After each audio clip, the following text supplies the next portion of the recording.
This is 99% Invisible. I'm Roman Mars. When producer Chris Berube was growing up, he spent a lot of time with his grandparents in a suburb just outside of Montreal. I loved those visits. But coming from English Canada, I couldn't help but notice all the subtle differences when I was in Quebec. Like how all the gas stations had this winking, tired owl logo on the outside, or how the Simpsons all spoke with working-class Montreal French accents. Ah oui, ça c'est un vrai beau. Oh! Okay, But this one thing really got to me. Every morning, I would sit down for breakfast and I'd get my toast, and I would look in the butter dish, and there would be margarine, right? Okay, that's not so weird. Lots of people like margarine, but let me explain. Margarine is this spread made with vegetable oil that's supposed to closely mimic butter. Pass the butter, please, Vicky.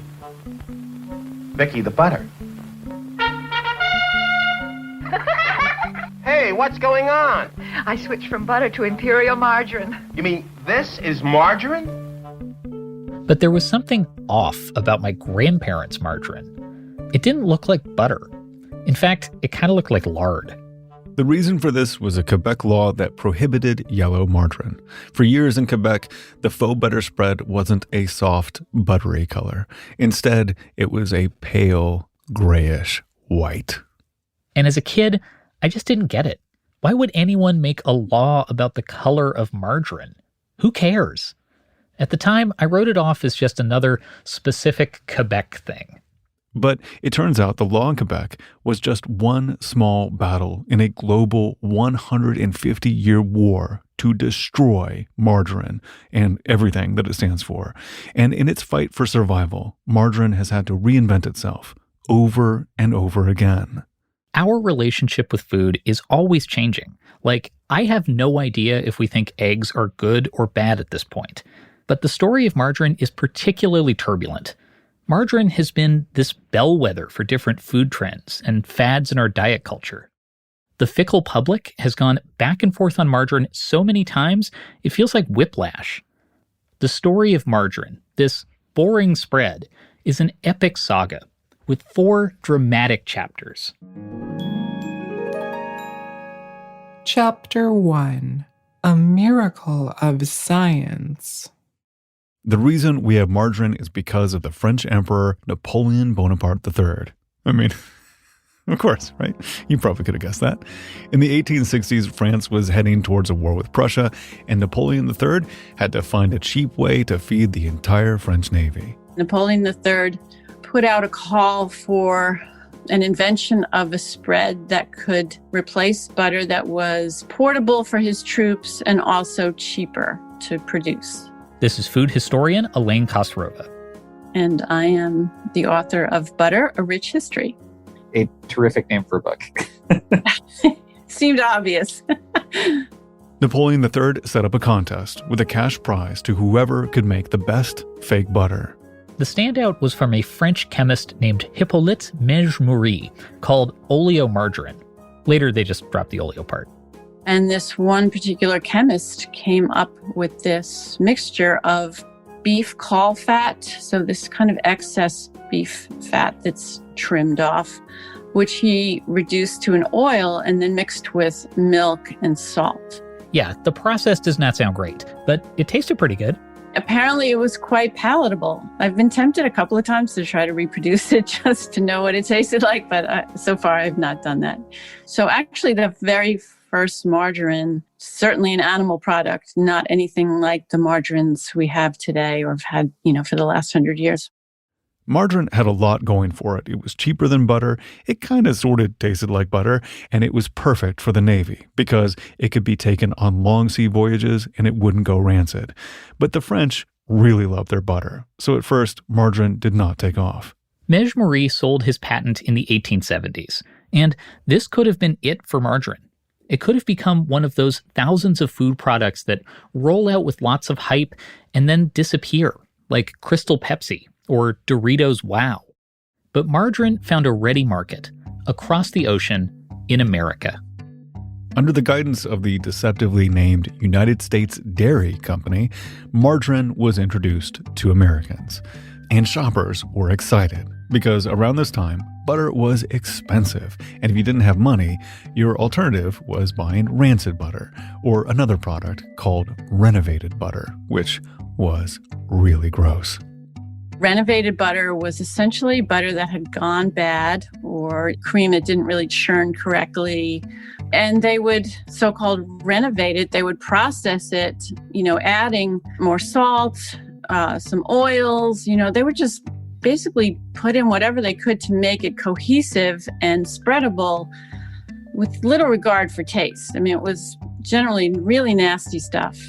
Given the truly disgusting alternatives, shoppers flocked to margarine. By 1882, New York State was producing over 20 million pounds a year. So, rich people got to enjoy their creamy, non-rancid butter, and the rest of us got slightly less creamy but still non-rancid margarine. And everybody was happy. Everybody except for dairy farmers. They panicked.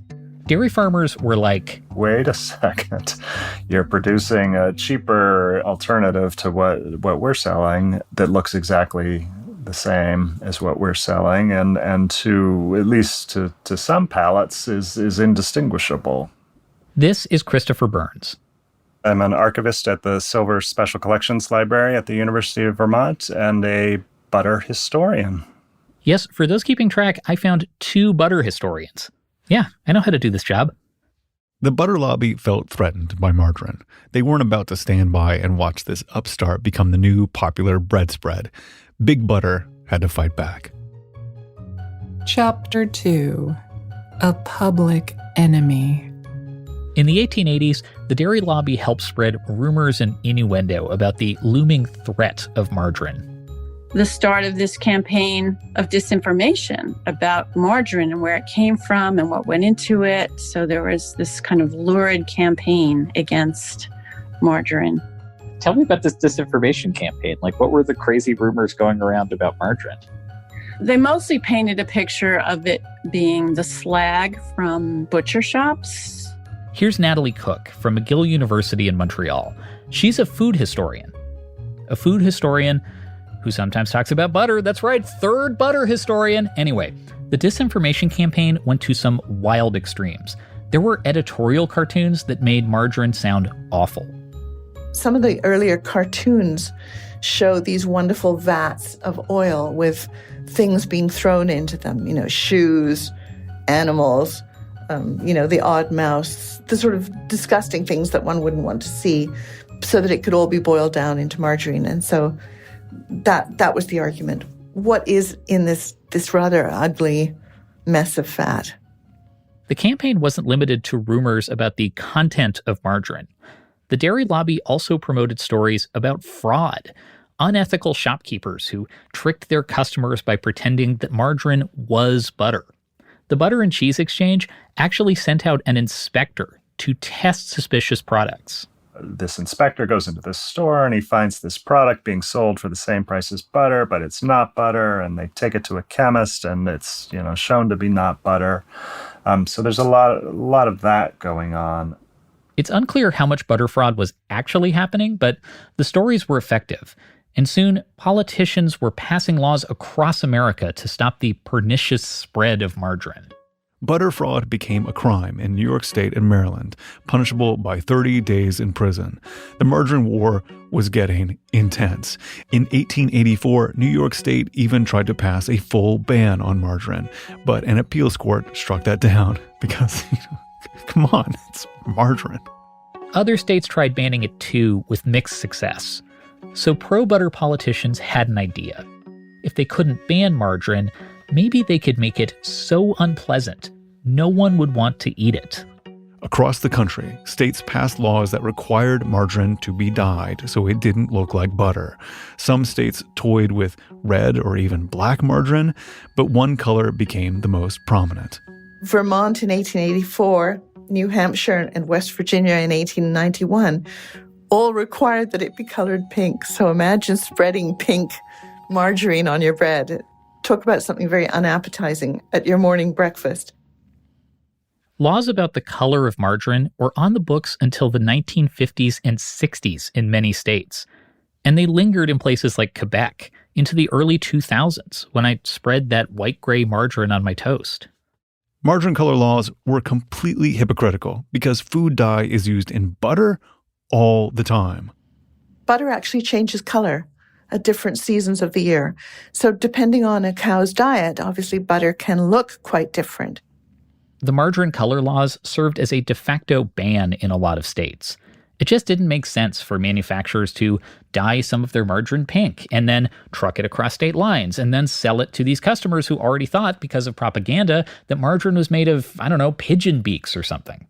Margarine became an embarrassing thing to eat. It was definitely for the working class, and so that's why it was such a stigma to have some awfully colored food, on your plate. It meant, oh, you're poor, you're working class. I think they were really trying to keep it out of the so-called middle class, like the poor people got what they got. I think they were really trying to keep it from going any further. Finally, Congress got involved. They tried to kill margarine once and for all. In 1886, a bill was introduced that would require a 10-cent tax on every pound of margarine sold, a tax so big it would definitely kill the margarine industry. Supporters of the bill pulled out all the rhetorical stops and put it in moralistic terms, saying margarine was unnatural and industrial, while butter was pure and beautiful. Here's a quote from House member David Henderson of Iowa. You will find butter in the Bible, from Genesis to Revelations. You will hardly find a book in the Bible that does not speak of butter. The article came to use before profane history was written. Milk and butter have been the food of man from time immemorial, and you do not need medical certificates or the resolutions of boards of trade to tell you that butter is a wholesome article of food. He went on like this for quite some time. Herodotus speaks of butter 460 years before the Christian era. And then, after talking about how butter was in ancient Rome and the land of milk and honey and all this other stuff, he finally got around to margarine. Now, let me give you the first record I find of oleomargarine. In the fourth act of the play of Macbeth, where there was a little cotillion of witches, I find oleomargarine completely described. If you haven't read Macbeth in a while, it's the double, toil and trouble, fire burn and cauldron bubble speech. Just to be clear, Eye of Newt and Toe of Frog is not what margarine is made from, but I think you get his point. There was a lot of talk like this. Butter is pastoral and ancient, and margarine is basically witchcraft. It didn't matter that margarine was just a spread you put on toast. It had come to represent so much more. Ultimately, the Margarine Act passed, but the tax was reduced to 2 cents, and the industry survived. Margarine was hanging on by a toe, but in the 20th century, it came roaring back. Chapter 3: A War Hero and a Health Food. In the early 20th century, margarine became more commonplace. A new process called hydrogenation made it possible to use vegetable oils in margarine instead of beef and pork fat. Sure, margarine was still a processed mystery food, but now it was a processed mystery food that was made from vegetables. Margarine also got a boost from the 2 world wars. First of all, there was a butter shortage during the wars, partly because men and boys went off to fight the wars, so there was less of a workforce on the dairy farms, but also because a lot of butter was shipped to the troops. They would have actual real butter. So margarine could kind of fill the gap. Really, almost overnight, the battle against margarine just went away. Americans were getting a taste for margarine. And you know what? They kind of liked it. Sales went up. And in the post-war era, margarine producers spent money on luxuries like advertising and celebrity endorsements. Years ago, most people never dreamed of eating margarine, but times have changed. That is the voice of Eleanor Roosevelt. Nowadays, you can get a margarine like the new Good Luck, which really tastes delicious. That's what I've spread on my toast. Good Luck. I thoroughly enjoy it.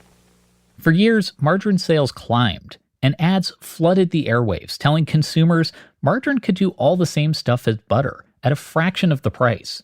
Some of the ads didn't even reference butter by name. Now Imperial combines the best of both table spread. The best qualities of margarine, easy spreadability, consistent quality, and the best qualities of nature's own spread. Natural taste, natural aroma. Political opposition to margarine slowly melted away, and by 1967, all the American laws regulating margarine color had been repealed.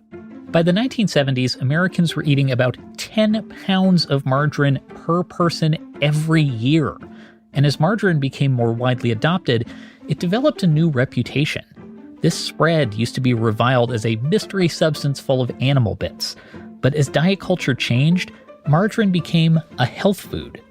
On the heels of the war and rationing, you have this post-war period where the issue of heart disease became something of a crisis in this country because there were so many middle-aged executives dying of heart disease. After World War II, a consensus formed among food scientists that saturated fats were the root cause of American heart disease. Suddenly, butter was a big no-no, and margarine took over the dairy aisle. It did eclipse butter in sales. And again, this was around the 70s, the 80s. So they literally changed places on the graph. Yes, margarine was riding high. Nothing could stop America's favorite butter substitute. Chapter 4. Something Stops Margarine. While nutritionists were singling out animal fats, they weren't paying attention to the problems with vegetable oil. The hydrogenation process created a new kind of fat, called trans fat. By the early 2000s, pretty much everybody knew trans fats were bad for you.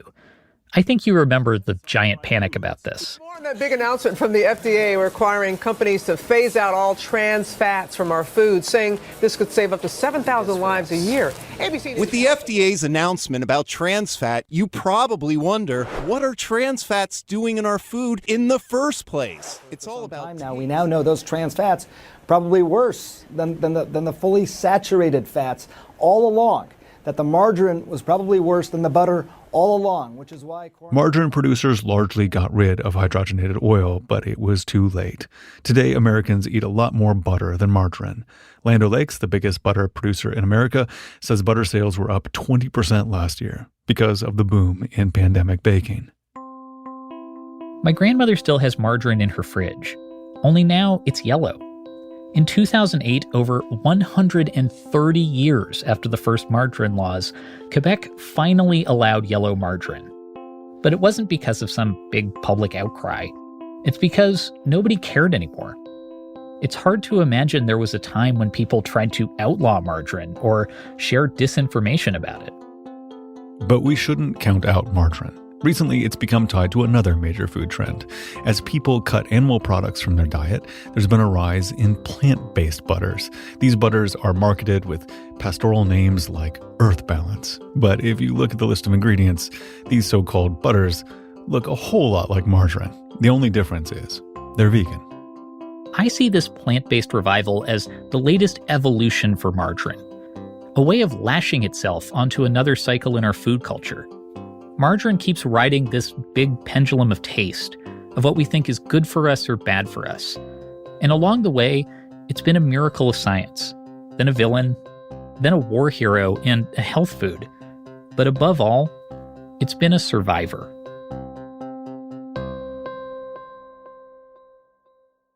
More margarine mysteries after this. So I'm back with Chris Berube. And Chris, I hear you have a couple more marginalia stories for us. Indeed I do, Roman. I have so much margarine knowledge that I need to spread across our listenership. Oh, God. Okay. Despite that wordplay, you can go ahead. Thank you. So there are so many twists and turns in the story that we weren't able to get to.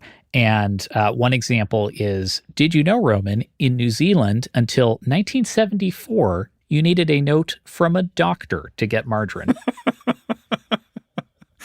That's how afraid people were of its health effects. And here's the big one I'm really excited to talk about. So remember how we've been talking about the pink margarine laws and those getting repealed? And those laws were essentially that they were making margarine manufacturers add artificial dyes to make them slightly less palatable so they didn't compete with butter. That's it. Yeah. Okay. Yeah. Exactly right. And actually, the reason those were repealed is because of the Supreme Court.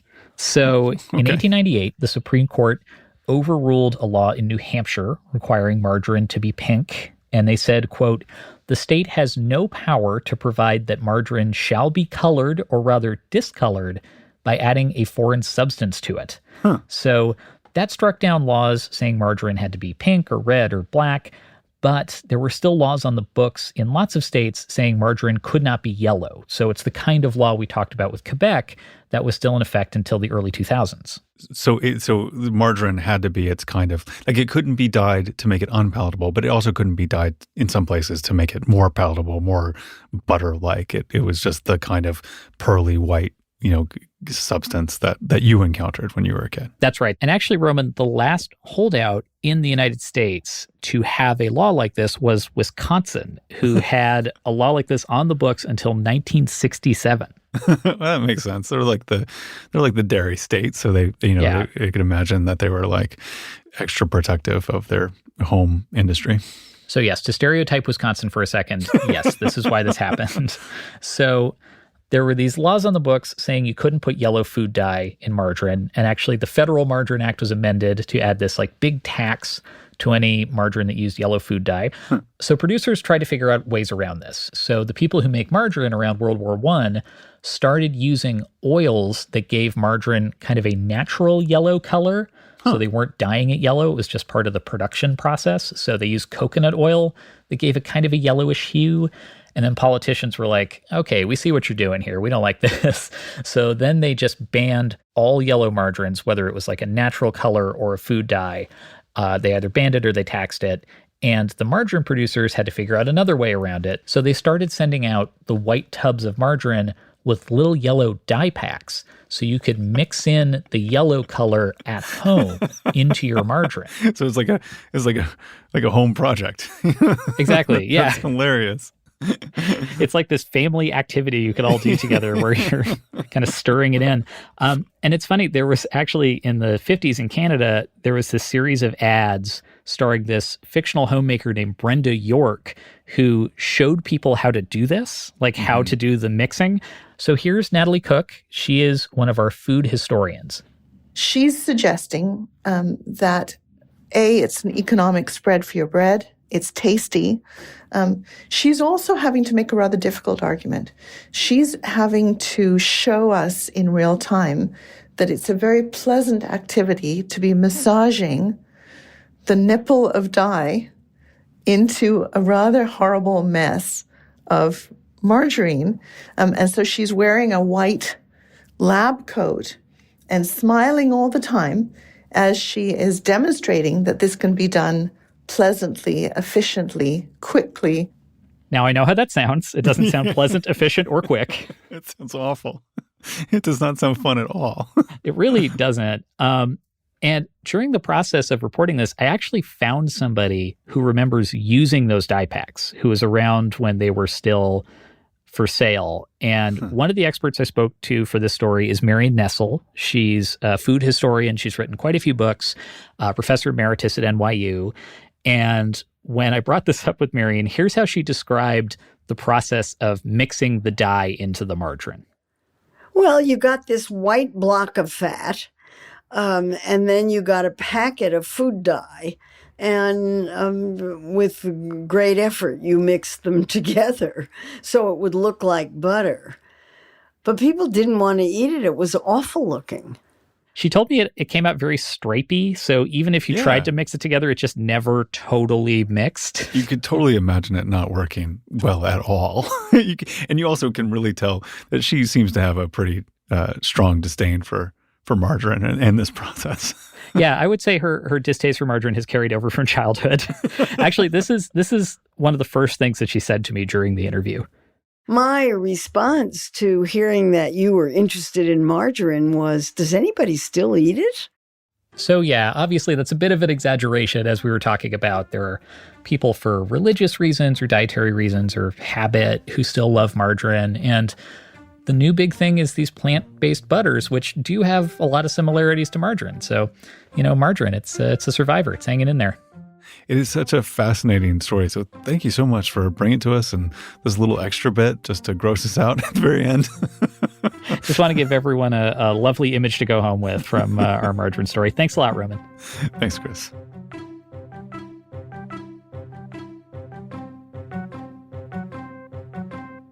99% Invisible was produced this week by Chris Berube and edited by Joe Rosenberg. Mix and tech production by Dara Hirsch.